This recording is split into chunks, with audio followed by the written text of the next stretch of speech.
Hey, brothers and sisters. So this is the show. This is a very interesting show. So we have a different perspective here. We bring in female co-hosts for one of our usual roundtables, and we start with usual distractions: Biden, immigration, landing on Mars, some other stuff. Not Mars, Moon. But it was an amazing show because it sort of went from mundane, everyday destruction stuff into existential questions, where we brought up a lot of philosophical things and like, what is this all about, including the show? Why are we doing this? Are we just beating around the bush? Are we just trying to fill time? Or there's a greater purpose to all of this? I will repeat purpose, and actually brings up a lot of question. What is your purpose? What is the purpose of your existence, and what is the purpose of existence in general? Thank you for tuning in to Alex Sash Show. Stay tuned, and please to make sure watch it till the end. It develops into a really interesting discussion.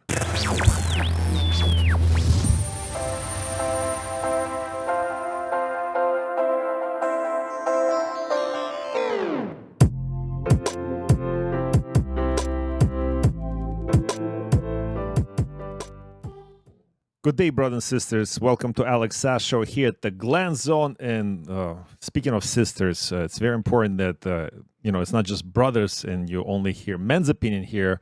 And we were very inspired by bringing sisters to our show. And Benny is back as one of our co-hosts for this featured roundtable, which also features Biden and his Alias. I don't know if you heard the story, brothers and sisters, but apparently there's more things coming out, and it's not just Hilary that was prone to email scandals and personal servers. And somehow Biden used his personal Alias email for a long time, and powers to be knew it since 2021. But we are continuing to indict Trump since January 6, 2020 for the things that he may have said or may have done, even though there's plenty of evidence that J6 was orchestrated by the cabal, or whoever cabal is, whoever we talk about all the time on this show. But without further ado, thank you for tuning in to Alex Sash Show. And here's Glenn Herring. What's up, Glenn? Very good, Alex. Thank you for having us on the show again. We're talking about Hunter the Junkie and his dad, Smoking Joe here. It's amazing what they're able to get away with. I think this is just a distraction so people don't see the truth. Even Trump wants to be indicted. By the way, the more indictments, which is the fourth one, the more publicity he's getting, the more people are waking up and saying, no, there's something wrong. They're doing everything they can to go after this man. I've got to start looking into a bit more. And his poll numbers are showing even better. Well, he's saying he's actually looking forward to being arrested. By him, I mean Trump is looking forward to being arrested in Georgia, right? So he'll probably even raise his. And he is the first ex-American president to put through this circus. That's how far gone the American politics happen. Now, you really observing like the third world country or like Eastern Europe. Remember when the Soviet Union fell apart and all those authoritarian leaders of Eastern Europe were falling down and crushing? That seems that. Is that the downfall of United States as we know it as a power, and now the losing the leadership in the world is this? I don't even know what they were, because whatever the perception of the world had, we know that's not what it was. Benny, how you feel about Trump? Well, Trump, he's been demonized, obviously, but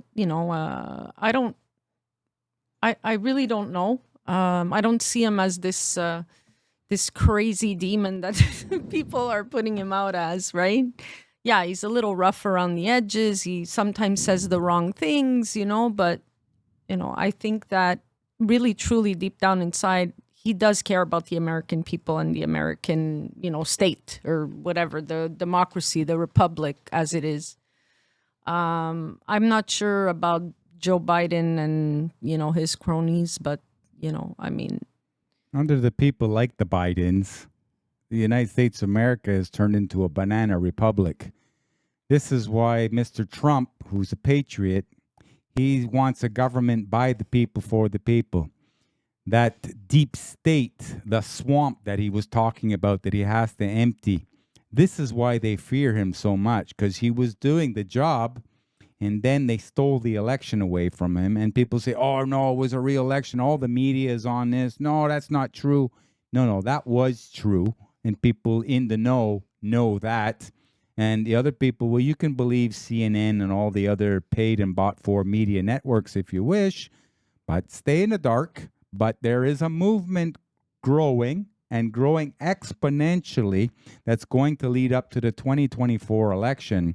And there's no stopping this movement, a movement for the truth, by the people, for the people, back to bringing America the way it used to be, make America great again, and keep it that way. Oh, Benny, by the way, thank you, Glenn, for this insight, by the way. I'm not. Well, Benny, the what you brought up in terms of like, you're not the only woman that feels this way about Trump, but I think Trump's quality was he brought things to the surface to ordinary people like classical liberals, for example, people that even were used to voting Democrat, for example, the same people that vote liberal in Quebec for here in Canada. He was able to sort of wake them up by speaking certain truth in the way that he does. And maybe it pushed some people away, or maybe it opened some people's eyes. And I think the second was very effective because he brought up things like immigration, for example. And we are all for good immigration, because I think there is a skilled labor out there, which I think in the United States there's plenty of skilled labor now. I don't know if they actually need an influx of immigration or not. And Trump proved it, that America has plenty of the human resources to run its own GDP. But here, and Coulter says that we don't need a Trump at the next debate. We need immigration official. And what she's saying is true, because immigration has been a sore subject for Biden.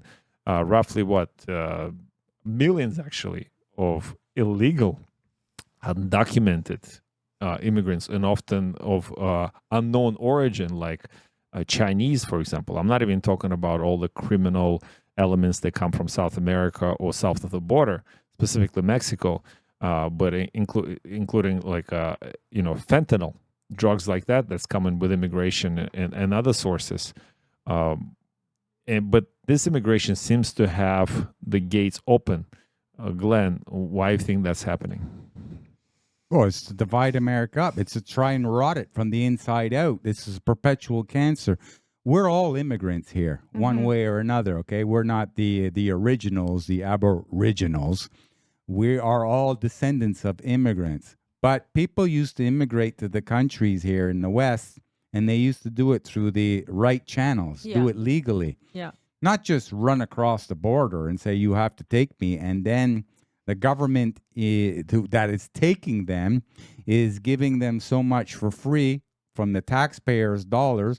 And while the taxpayers are going under and the government can't balance its own books, so therefore, it has to go to the Federal Reserve to print more money, borrow more money, to put the average American and Canadian in further debt. So a debt that could never be paid off.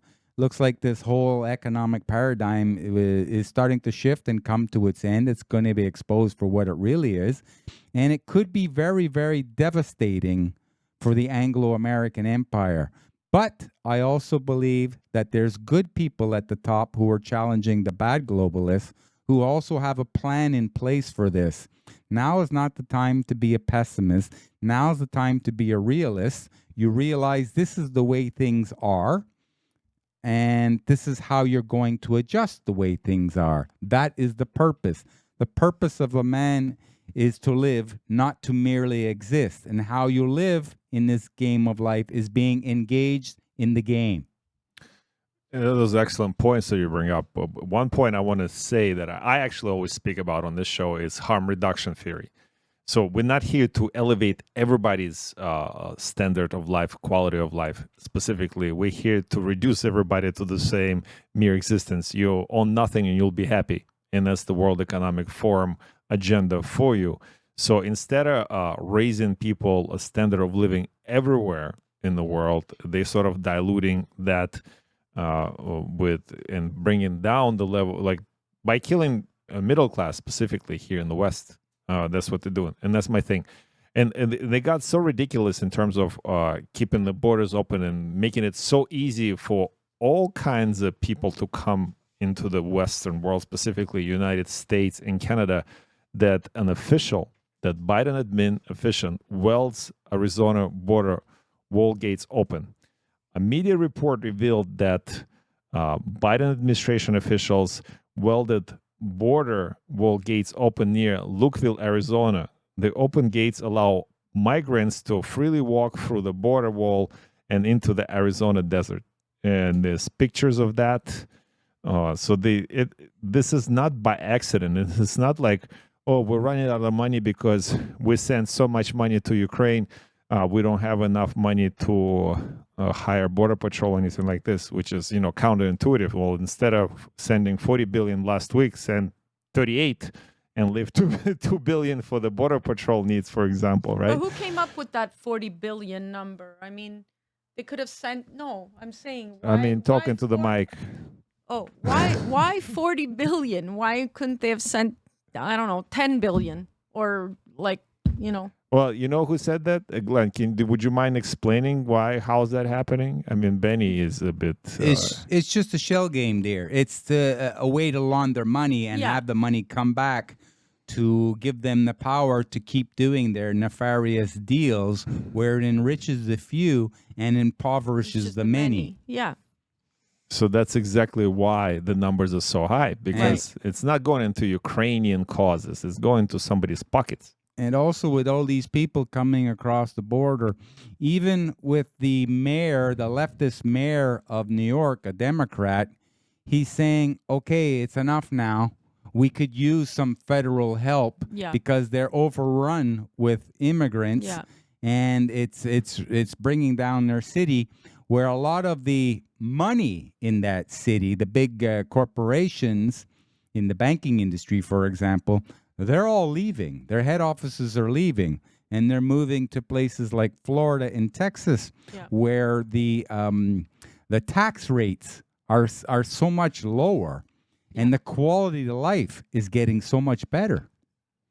Well, it is, right? You should point to one democratically run state or city and show me in comparison to a Republican-run state or the city. And you do see the separation that most of the the left and the Democrats are reside in large cities in North America specifically, and now we could bring up the whole subject of 15-minute cities, which we cover here often, especially in one of the more recent episodes. So I think that's the point. You concentrate the more controlled population, and it seems to be the more controlled population in the United States is neoliberal population that resides in the cities. There's an interesting story about this. According to some institutions like Vatican, Glenn, you'll be a propagator of the hate speech, maybe? I don't know. Because Vatican newspaper has slammed the U.S. for its southern border fence with a front page article decrying that inhumane. I think maybe the razor wire that they had is inhumane, according to Vatican. Meanwhile, Vatican has the biggest wall in Europe that surrounds that city, and that's supposed to be somehow a Christian city that's very welcoming. That's where they're supposed to carry the message of the Savior, Jesus Christ specifically, who welcomed everyone and kicked out the merchants from the temple, where they took them to the market. Glenn, I know you got something to say about that. Really? Well, the Vatican, the head office of the Roman Catholic Church, is going to address everybody what they feel is inhumane. Meanwhile, just in the city of San Francisco, the head archdiocese just declared bankruptcy because of all the lawsuits against the Roman Catholic Church in that area for all the child sex that was happening. There was hundreds and hundreds of them who were coming out and saying, this is what these people did to us. We put our faith in the church, And this is what they did. So, when the Roman Catholic Church comes out to say what is good and what is bad, take it with a grain of salt. There are a lot of good things in the Roman Catholic Church too, like the philosophy, a lot of the philosophies. But, do as you say as you do. If you're going to preach the word of God, well, act like a child of God. Don't do bad things against, young people or children for your own personal sick gains. And now this is coming out so many times. There's so much more. We're just seeing the top of the iceberg. There's so much more of what you don't see. And as time goes by, we're learning that there is so much more evil to this Roman Catholic Church that would be one organization that would need a necessary changeover for the good. And we get to Benny, you have Italian origin, so Yes. we're going to get to you in a second to comment on this. But to add to your thing, the pictures that I'm putting up here on the screen of this humongous wall that's so unattainable, and you have like a people lining up, I'm presuming to enter St. Peter's Square for some kind of event. And No, St. Peter's Square is open. It's in Rome. Vatican City is its own city. I know isn't St. Peter's Square is part of the Rome? I mean, of the Vatican? No, St. No, Peter's that's is part separate. of the Vatican, but it's Vatican Square is in the city of Rome. The Vatican City is its own republic behind the Oh, yeah, I know, walls. but I thought St. Peter's Square was No, part of the St. Vatican. Peter's Square, anyone can walk into St. Peter's But Square. it's not in the part middle of of Vatican. Rome. So it's not part of the Vatican. No, it's in front of St. Peter's Church Cathedral, but the Vatican City is a completely autonomous, distinct, with its own. A little bit of a truth awareness for our viewers and our listeners. The Vatican, the city, is separate from Italy and Yeah, Rome. yeah. It doesn't pay any tax. No, Like Washington, D.C. is separate. Like one other place that most people don't know is Buckingham Palace. yeah. Is separate. I think people know though England. now. We'll see. Yeah.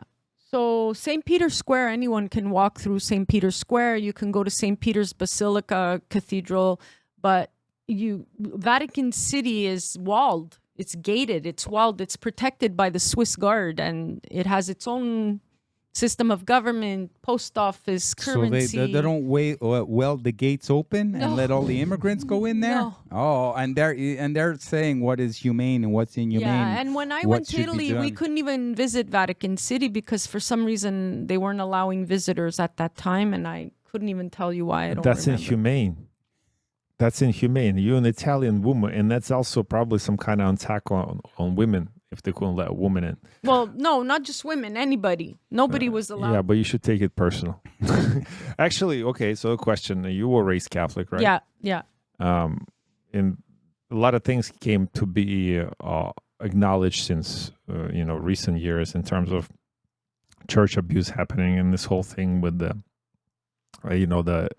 leadership of the church, specifically Pope, doing all kinds of cover-ups. How does that affect your faith? I mean, to me, it doesn't really affect my faith. I still am a devout Catholic because, as Glenn says, I believe in the principal tenets of the Christian church as was told to us by Jesus. I made my confirmation, my first communion. I've followed all the sacraments. There's a lot of things that I don't believe in this organized religion. I don't believe that I have to go to church every Sunday to be a good Catholic. What about to be a good Christian?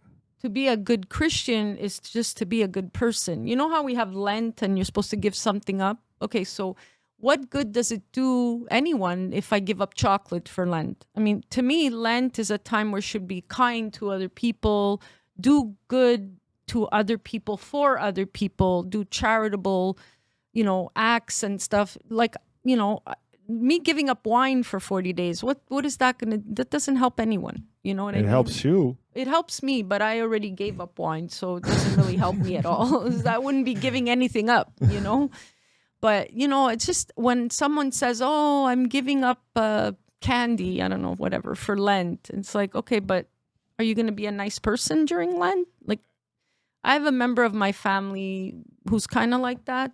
You know, I'm not going to say who, but she. Oh, what do you mean? Give us initials. No. No.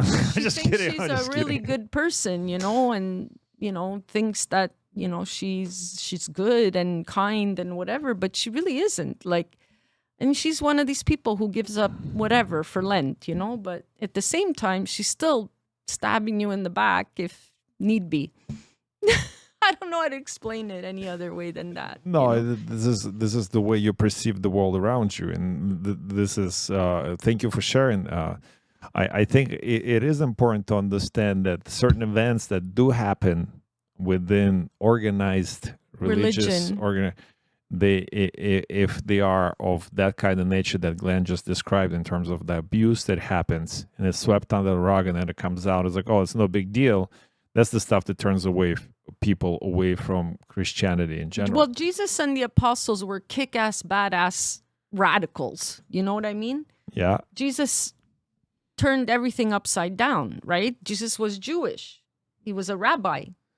But, you know, the whole thing with the Christianity thing is it became Christianity because his name was Christ. But to him, he was just trying to change the Jewish religion for the better.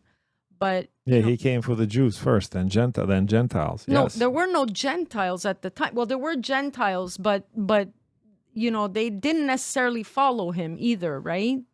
The early Christians were kick-ass, badass radicals. I mean, they weren't organized religion. They were disorganized religion. They slept wherever they found a place to sleep. They ate whatever they could, you know, if you watch the movie The Chosen, I don't know if Yeah, that's a good one. The you TV know, like show. he sent them out and said, okay, you go there. You don't. Oh, you watched The Chosen? Yeah.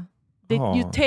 You take no food with you, no money, no nothing, and you have to find a way to bring my word to the people and take care of yourself along the way with whatever, you know. Isn't it what you're doing right now? You're bringing your word to your people from whatever means necessary, which is this podcast. Right, but I'm not forcing anyone to believe in my way of And neither thinking. did Jesus. Right?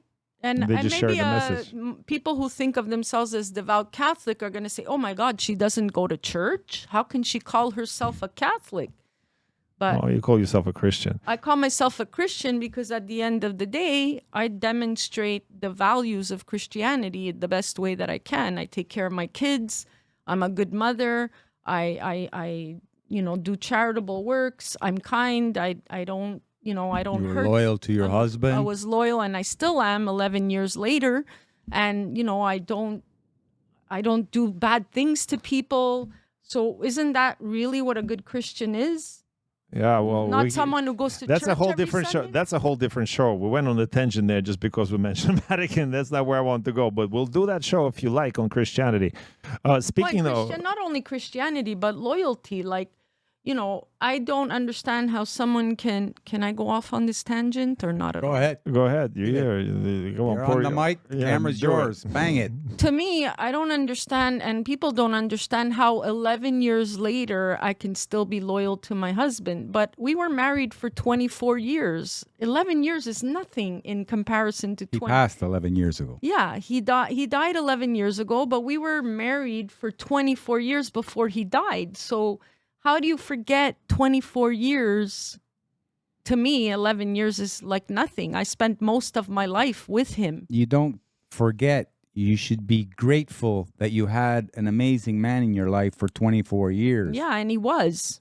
He was the kindest, most generous, most people might have looked at him and said, you know, he's not a good Christian.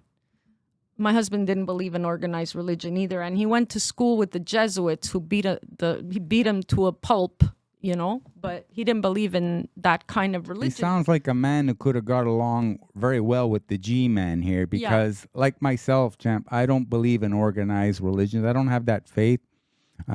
I don't follow. I believe in leadership skills, leading yourself first. I also believe that the Creator put men here for a reason, and we owe it back to the Creator to be that reason, to find our way to spend every day trying to be a better man. A better person, a better woman, a better everything. Okay, I'm going to try to segue from this conversation Yeah, to the okay. next topic. Sorry, No, sorry. don't be sorry. I actually Talking like about the moon now. Yeah. speaking of creation, right? Moon is part of the creation, and like Well, that's India's SpongeBob spaceship. yeah, it is. But are you a creationist or you what do they call it? Evolutionist. Well, according to this, it makes me feel more creationist by day. So somehow they showed us this picture, brothers and sisters, and if you're listening, if you're not watching, and India releases first photo from the moon landing. So that's not actually the picture. The picture is on the bottom, so that could be anything. That could be the puddle outside your house with some shadow. So that's the Kubrick technique. But also the picture above it somehow supposed to represent the Indian landing. And the interesting part that there were 2 missions to the moon, and one has failed. That was the Russian mission. Yeah, that just failed last week. It's supposed to hit the dark side of the moon. And China's been sending missions to the moon. They have apparently landed. Now you have India, the most populous country in the world, and it's a rising power because of the very young demographics. So they're going to be the manufacturer of the world. So they want to get in on this. But you see, all this is happening, 54 years ago. July 16th, 1969, when man was supposed to be on the moon. And yet, for some reason, no man has been back, only machines. So it begs to ask the question, did we really go to the moon? Was a man there? How come we haven't been back since? We're only just sending spacecrafts to the moon. Well, we did the show on the moon landing, remember? And it was just a superficial one. We didn't go into a depth, but questioning certain things about the moon landing in itself. And this is the biggest one. One of the things that NASA says, they lost the technology. Okay, so we have in your personal smart device, you have a power of all the world computation elements of the time when people first went into the moon in tin cans, wrapped around in some tin foil and curtain rods. Literally, that's what happened. If you look at the pictures of the machines that they used to land, and then there's all kinds of stuff, and including the picture that you're looking at here, brothers and sisters. What is that?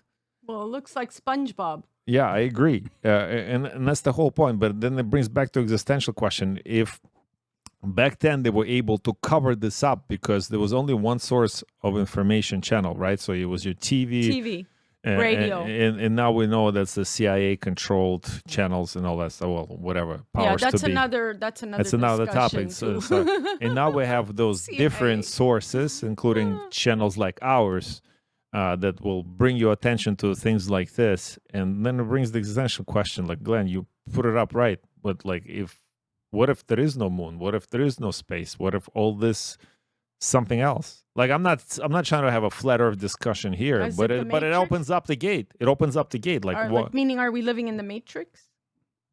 What do you think? I don't know. What do you mean you don't know? You brought up the question. How do you feel about that? You know what? I'm at the point now where I don't know, because everything that's happening seems so incredibly unbelievable that maybe we are living in the Matrix. Really? You don't believe a man could be a girl just because he thinks so and has some takes some medications and some does some bad chemical castrations and this and that was about? You don't think he can be a girl? No, it hasn't gone that far. Eh? So your perception of reality is still entrenched. Normal? Yeah. Well, normal to some people, yeah. But you don't allow your perception of reality to be construed by the globalists, by the think tanks, by the media that is controlled by the globalists. No, you choose, because you have a choice, you choose to be strong. You see, when a man feels like he has no more choices, that's when he ceases to exist as a man. The problem in the West is men don't know how to be men, and there's no more proper leadership. So the women have lost faith in the men. So the women now are forced to go into another realm where they weren't really used to it. They were forced to do it, and now they say they like it, but at the same time, you see that a lot of women are not really that happy being forced to go against Mother Nature for economic Mother Nature purposes. Wow. Well, actually, another topic that we brought up here was immigration. Like, who are we to talk and discuss here who's allowed to go where on Earth? Like, who built the walls in the first place? Who issued passports and visas? You know, we are talking about, if you're talking about, okay, we brought Christianity. We talk about, okay, let's talk about Tower of Babel. If it is a biblical thing and it's what the God did and separate us by different language. And I don't think he just meant language in terms of the way we communicate with each other, French, English, Arabic, Spanish, etc. But what about the way we perceive and understand the world that we live in? But the world that I live in, and Glenn, I'm sure I know you agree with me. Like, who is anyone to tell me where I can and cannot go on this planet? Who owns the planet? If it is a planet, and that's the existential question. What is this all about? Is this existence merely just some sort of slavery where you're born into a system where you pay taxes that we discussed in all the shows? If the tree falls in the forest and no one hears it, did it really fall? Yeah, that's a good point. And so go ahead. Did it really fall? And is there really a forest or a tree? Like, we don't know. Right. Oh, so you open up the philosophical question. So according to philosophical perception, the only thing that exists right now is the studio. Anything outside of this studio, Benny, is up for grabs. And that's how the Matrix. Okay, so if you play a video game, for example, and you have a screen where you're doing some action on the screen, the game only generates that kind of the graphic interface for that screen. Anything outside of this screen is just a calculated information. It's not actually graphically generated. So ultimately, there is nothing outside of this studio that makes sense. Especially if we live in the Matrix. Right. And if you think about it again in the philosophical way, like Schrodinger's cat, yeah. right? It's in the box, but is it in the box? You don't know. Or is it dead? You won't know until you open the box, right? So while the box is closed, the cat could be alive or dead. Where are we going with this conversation? I'm just saying, like, I don't know. Are we living in the Matrix? Because like I said before, there are so many things happening that 20 years ago would have seemed unreal, unbelievable, illogical, unexplainable, that I can't wrap my head around it. Many, many things. And so how do you explain all this Okay, stuff? I actually like this conversation. You know why I like this conversation? Because we started with very earthly grounding things that actually distract us from what the real thing is about. We talked about Biden, we talk about immigration, we talk about, including like a moon landing, for example. Yeah. And we talked about Christianity as well. Like those things could all be real, or they could all be distraction. They can all be fake. Could all be a spin, right? Yeah. Could be the masters of the universe spinning. So how to overcome this? I think this is the question to Glenn, really, Glenn. How do you bring us back into like reality in a way where we can where we can ground ourselves and where we can find I think the key word is purpose. Not just purpose for your existence, but existence in general. Well, when you start looking out with more of a peripheral vision, you increase it, you start to ask yourself more questions. So then you start giving up the ideas of the things that you knew to be true. And then you start just going down the so-called proverbial rabbit hole, deeper and deeper. But what you have to do is have faith in yourself, knowing that no matter what happens to you, you're going to be all right. And the Creator created you for a certain purpose. So sometimes you're not sure of what's going on around you. You're not sure of tomorrow, or you're negatively affected by what happened yesterday. That's okay. Every man has been through abuse and has been hurt.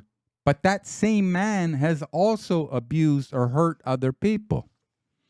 When you accept responsibility for the things that you've done, in other words, you go inside of yourself and find the God particle, that will help you. The creation particle, that will help you to get over all the things that you're unsure about. And everything happens because it is supposed to happen. It is what it is, and that it is. And this is how sometimes when you're not sure, you don't get all nervous and in pain and start drinking excessively, taking drugs, some other type of compulsive disorder. No, now you're being tested. Tough times don't last. Tough people do. Tough people go ahead regardless of the test. They keep going and going. And by doing that, you learn TWTW, the will to win. So you increase your willpower to make yourself stronger. When you do that, now you're starting to take responsibility. You're becoming a leader. People will see those leadership qualities in you, and they want to be a part like you until they find the leadership qualities that they have in themselves. This is how we're going to make the world a better place again. Thank you for actually bringing this to some sort of conclusion in order, because this discussion went all over the place.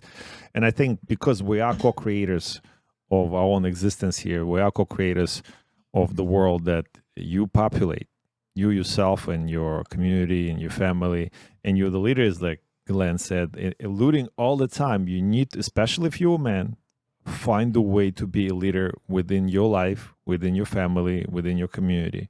This is the way to do it. And keep watching Alex Sass Show, and actually definitely tune in to the man channel here at the Glen Zone that's coming out very shortly. You make sure to see announcements on our channel here and many other channels that we're going to push it through. Now, Benny, thank you so much for being here with us today and for bringing women's perspective to all this and philosophical and grounded perspective. We are welcoming you to come anytime to any of our roundtables and voice your opinion. We very like your grounding approach. We like your feminine touch, and you're a Canadian woman.